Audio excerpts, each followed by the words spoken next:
Hello दोस्तों SSC CGL के previous years में पूछे गए क्वेश्चंस हम लगातार आपके साथ डिस्कस कर रहे हैं। मैंने आपको बताया ये क्वेश्चंस 2020 के एग्जाम्स में पूछे गए हैं। 6 पार्ट हम कर चुके हैं। आज का ये हमारा पार्ट नंबर 7 रहेगा। क्वेश्चन नंबर फर्स्ट से स्टार्ट करते हैं। इसमें बोला है if x is equal to 4 cos a plus 5 sin a and y is equal to 4 sin a minus 5 cos a then value of X square plus Y square. तो X square plus Y square की value आपको निकालनी है। X की value आपको दे रखी है, Y की वैल्यू आपको दे रखी है। इनको स्क्वायर कर लो और ऐड कर लो। तो स्क्वायर और ऐड करोगे तो लेफ्ट साइड क्या बन जाएगी आपकी, x square plus Y square बन जाएगी, जो कि आपको फाइंड आउट करनी है। और राइट साइड में क्या होगा, सबसे पहले स्क्वायर होगा किसका, 4 cos a plus 5 sin a का होल स्क्वायर। तो a प्लस बी का होल स्क्वायर फॉर्मूला यहाँ पे लग जाएगा। तो जब आप a का स्क्वायर करोगे तो 4 cos a का होल स्क्वायर हो जाएगा और वो होगा आपका 16 cos स्क्वायर a। फिर b स्क्वायर, तो b स्क्वायर में क्या होगा, 25 sin स्क्वायर a बन जाएगा प्लस 2ab। तो 2ab जब आप करोगे तो 2 into 4 cos a into 5 sin a, multiply करोगे तो 40 आ जाएगा sin a इंटू कोस ए। ठीक है, ये तो होगी एक बात। उसके बाद आप प्लस का साइन लगाओगे और स्क्वेयरिंग करोगे किसका, 4 sin a minus 5 cos a का होल स्क्वायर। तो यहाँ a माइनस बी का होल स्क्वायर फॉर्मूला लग जाएगा। तो a का स्क्वायर मतलब 4 sin a का होल स्क्वायर, तो वो बन जाएगा 16 sin square a plus b का स्क्वायर, तो क्या बनेगा 25 cos square a minus 2ab। तो minus 2 into 4 sin a into 5 cos a, तो बन जाएगा 40 sin a इंटू कोस ए। तो ये बन जाएगी आपकी राइट हैंड साइड। अब देखो 40 sin a cos a plus का और 40 sin a cos a minus का, तो ये कैंसिल आउट हो जाएंगे।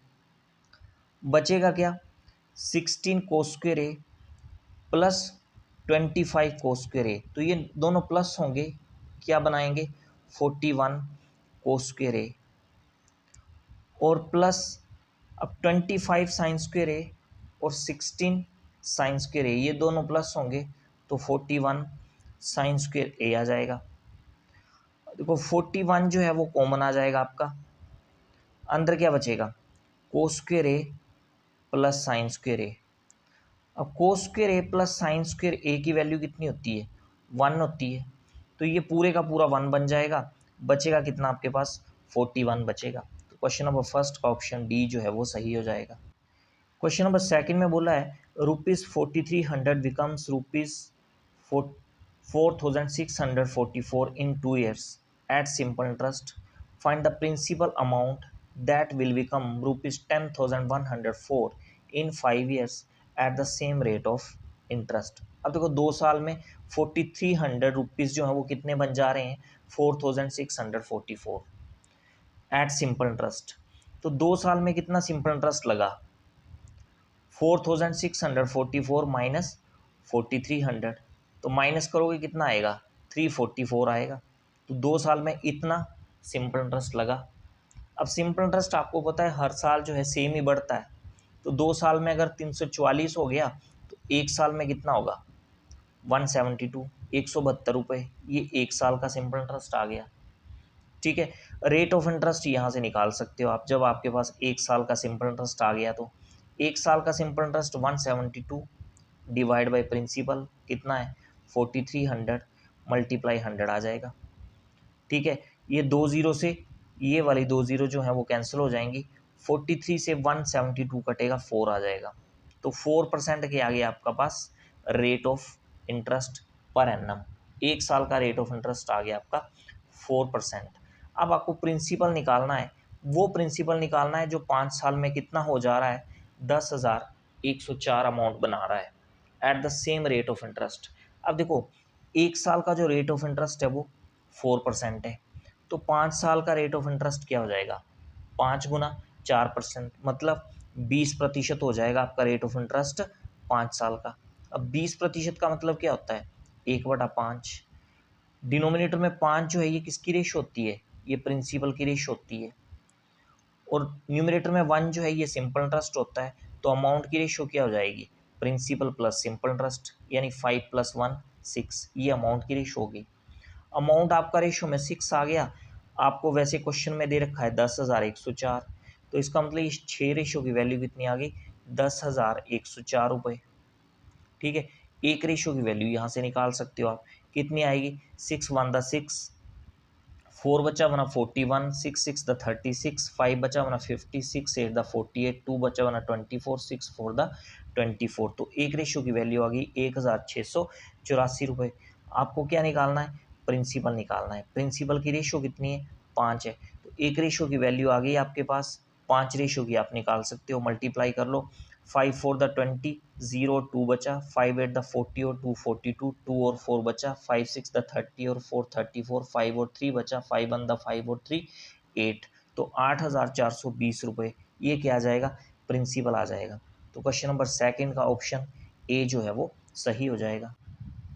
क्वेश्चन नंबर थर्ड में बोला है the area of triangle A B C is 44 centimetre square if D is the mid point of B C and E is the mid point of A B, then the area of triangle B D E is.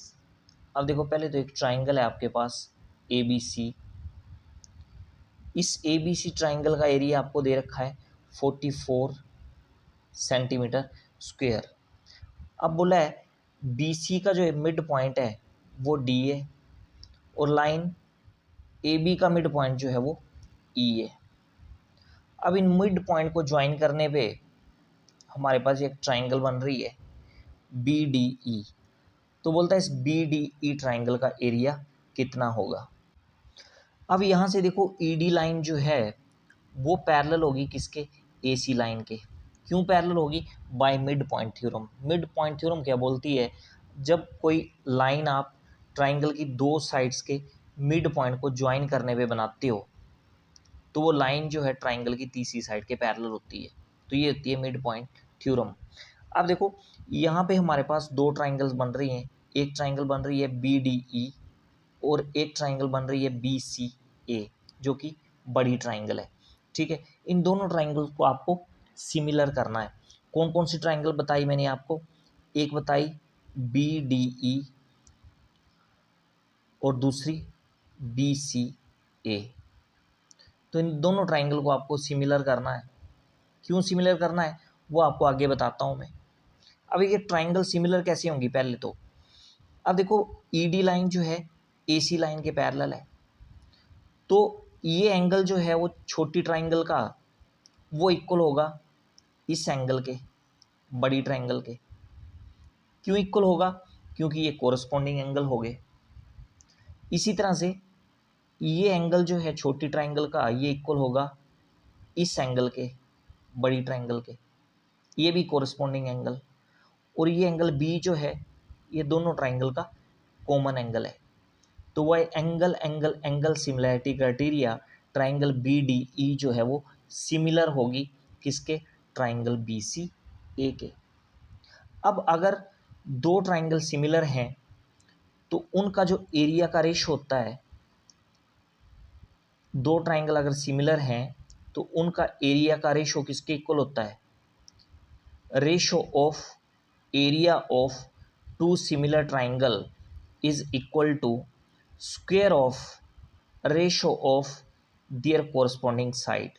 Square of ratio of their corresponding side. Corresponding side कौन कौन सी, जैसे B D side ले ली मैंने छोटी triangle की, इसके corresponding कौन सी side होगी बड़ी ट्राइंगल की, बी सी।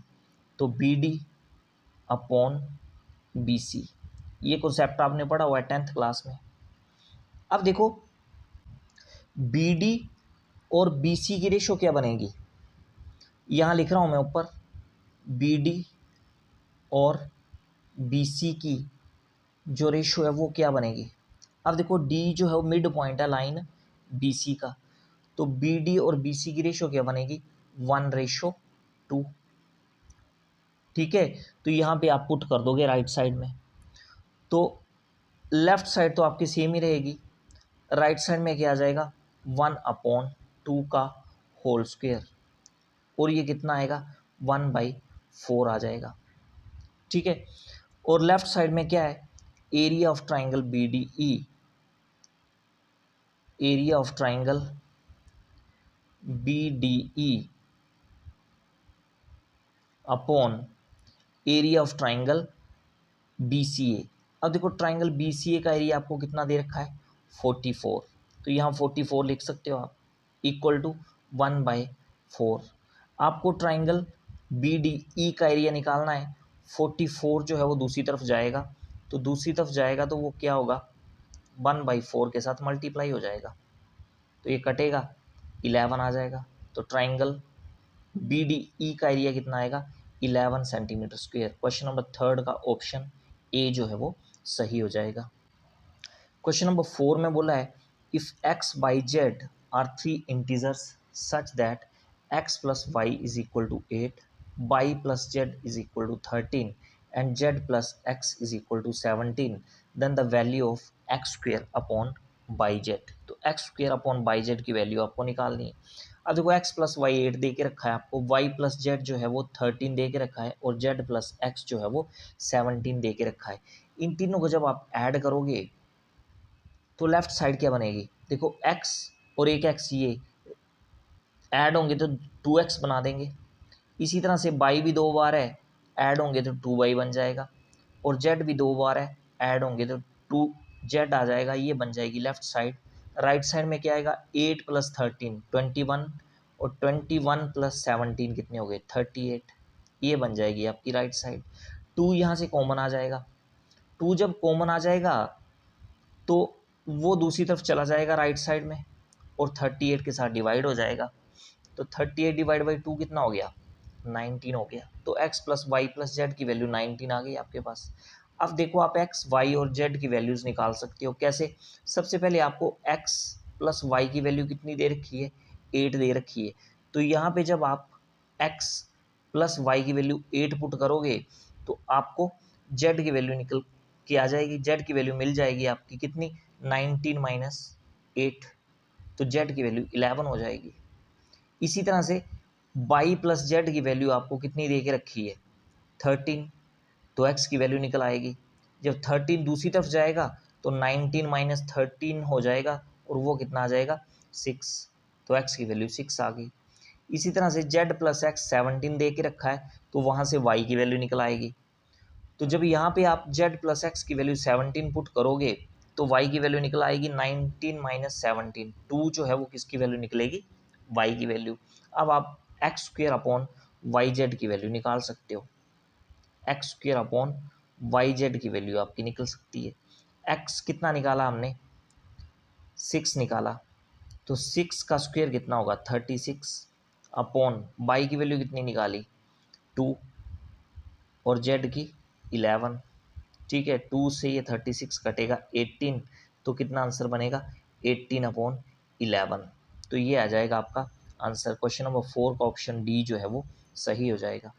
क्वेश्चन नंबर 5 में बोला है if the base radius of 2 cylinders are in the ratio 3:4 and their heights are in the ratio 4:9, then the ratio of their volumes. देखो 2 सिलेंडर हैं, उनका बेस के रेडियस की रेशियो आपको दे रखी है 3:4, और उनके हाइट्स की रेशियो भी दे रखी है 4:9। आपको वॉल्यूम की रेशियो निकालनी है। तो फर्स्ट सिलेंडर का वॉल्यूम मैंने B1 ले लिया, सेकेंड सिलेंडर का वॉल्यूम B2 ले लिया। अब वॉल्यूम ऑफ सिलेंडर का फॉर्मूला क्या होता है, πr²h। तो जो पहला सिलेंडर है उसका रेडियस मैंने स्मॉल r मान लिया, और हाइट उसकी स्मॉल h ले ली, अपॉन, और जो दूसरा सिलेंडर है उसका रेडियस मैंने कैपिटल R ले लिया, और हाइट जो है वो कैपिटल H ले ली। देखो पाई से पाई तो कैंसिल हो ही जाएगा आपका, r², r क्या है, जो पहला जो सिलेंडर है उसकी रेडियस की रेशो, तो वो कितनी है, वो 3 है, तो 3 का स्क्वायर करोगे तो 9 आ जाएगा। और h क्या है, पहले सिलेंडर की हाइट की रेशो कितनी है, 4 है, तो यहाँ 4 आ जाएगा। अपॉन में क्या आएगा, कैपिटल R का स्क्वायर, कैपिटल R क्या है, दूसरे सिलेंडर के रेडियस की रेशो कितनी है, 4, 4 का स्क्वायर करोगे कितना आ जाएगा, 16, इंटू कैपिटल H क्या है, दूसरे सिलेंडर के हाइट की रेशो वो कितनी है, 9 है, 9 हो जाएगा। तो 9 से 9 कट गया, 4 से 16 कटेगा, 4 आ जाएगा। तो वॉल्यूम की रेशो क्या बनेगी आपकी, 1:4। तो क्वेश्चन नंबर 5 का ऑप्शन डी जो है वो सही हो गया। देखो क्वेश्चन नंबर 6 में बोला है in triangle A B C M N parallel to B C. M N line जो है वो बी सी लाइन के पैरेलल है। The area of quadrilateral M B C N is 130 centimetre square if A N ratio N C 4:5। तो A N और N C जो है वो 4:5 आपको दिए हुए हैं उनकी ratio. Then the area of triangle M A N, तो ट्राइंगल एम ए एन का एरिया आपको निकालना है। अब देखो यहाँ से फिर से दो ट्राइंगल बन रही हैं। एक ट्राइंगल बन रही है आपकी एम ए एन और दूसरी ट्राइंगल क्या है B A C. Triangle B A C ये बड़ी ट्राइंगल है, ठीक है। इन दो ट्राइंगल को हमें फिर से क्या करना है, सिमिलर करना है। कैसे करेंगे, देखो एम एन लाइन जो है बी सी लाइन के पैरेलल है, दिए हुआ आपको। तो इसका मतलब बड़ी ट्राइंगल का ये वाला एंगल ए बी सी ये इक्वल होगा छोटी ट्राइंगल के एंगल ए एम एन के। क्यों होगा, कोरस्पॉन्डिंग एंगल होंगे ये। इसी तरह से बड़ी ट्राइंगल का एंगल बी सी ए ये वाला एंगल ये इक्वल होगा छोटी ट्राइंगल का ये एंगल एम एन ए इसके, ये भी कोरस्पॉन्डिंग एंगल। और ये एंगल ए जो है दोनों ट्राइंगल का कॉमन एंगल है। तो दोनों ट्राइंगल के तीन तीन एंगल आपके क्या हो गए, इक्वल हो गए। तो वही angle angle angle similarity criteria, ये दो ट्राइंगल्स क्या होगी, सिमिलर होगी। अब जब दो ट्राइंगल सिमिलर हैं तो आपको मैंने बताया कि दो ट्राइंगल्स अगर सिमिलर हैं तो उनका जो एरिया का रेशो होता है, यानी area of triangle M A N upon area of triangle B A C, ये इक्वल होता है square of ratio of their corresponding sides. तो square of ratio of their corresponding side, corresponding sides कौन सी लेनी है हमने, जिनकी हमें रेशो दी हुई है। तो अगर यहाँ से मैं ए एन लेता हूँ, छोटी ट्राइंगल से मैं ए एन साइड लेता हूँ, तो बड़ी ट्राइंगल से ए एन के कोरस्पॉन्डिंग कौन सी साइड आएगी, ए सी। तो यहाँ ए एन आएगा और डिनोमिनेटर में ए सी आएगा और होल स्क्वायर आएगा। तो ये आपने कॉन्सेप्ट याद रखना है कि area of ratio of area of two similar triangle is equal to square of ratio of their corresponding sides. अब देखो ए एन की रेशो कितनी दे रखी है आपको, 4 पुट कर दो अपॉन ए सी की रेशो कितनी आ जाएगी, 4 + 5 9 जो है वो ए सी की रेशो आ जाएगी, होल स्क्वायर आ जाएगा। 4 का स्क्वायर करोगे तो ये आ जाएगा आपका 16, 9 का स्क्वायर करोगे कितना आ जाएगा, 81 आ जाएगा। अब area of triangle B A C, triangle B A C जो है उसका जो एरिया की रेशो आपको मिल गई वो कितनी मिल गई, 81 मिल गई। Area of triangle M A N, area of triangle M A N की जो रेशो मिली वो कितनी मिली आपको, 16। तो इसका मतलब क्या हुआ कि रेशो में quadrilateral M B C N का एरिया कितना होगा, तो 81 जो कि पूरे ट्राइंगल की एरिया की रेशो है, इसमें से ये छोटे ट्राइंगल का जो एरिया की रेशो है 16, इसको माइनस कर दोगे तो ये जो 65 रेशो आएगी ये किसके एरिया की रेशो आएगी, quadrilateral M B C N की एरिया की रेशो। तो रेशो में quadrilateral M B C N का एरिया 65 आ गया वैसे, तो इसका मतलब 65 रेशो जो है किसके इक्वल हो गया, 130 स्क्वायर सेंटीमीटर या सेंटीमीटर स्क्वायर। एक रेशो की वैल्यू यहाँ से कितनी आ जाएगी, 2 आ जाएगी, 2 सेंटीमीटर स्क्वायर। आपको किसकी वैल्यू निकालनी है, एरिया निकालना है ट्राइंगल एम ए एन का, उसकी रेशो कितनी है आपके पास, 16 रेशो की वैल्यू निकालनी है। तो एक रेशो की वैल्यू 2 आ गई, 16 रेशो की वैल्यू 32 आ जाएगी। तो area of triangle M A N क्या आ जाएगा, 32 सेंटीमीटर स्क्वायर। क्वेश्चन नंबर 6 का ऑप्शन सी जो है वो सही हो जाएगा, ठीक है ना, ऑप्शन सी। तो ये थे क्वेश्चंस जो आज हमने डिस्कस किए। इसी तरह के क्वेश्चंस हम लगातार आपके साथ डिस्कस करते रहेंगे। आप वीडियो को शेयर और लाइक जरूर कर दें और चैनल पे अगर आप नए हो तो चैनल को सब्सक्राइब भी कर लें। तो आज के लिए फ़िलहाल इतना ही। Thanks for watching it.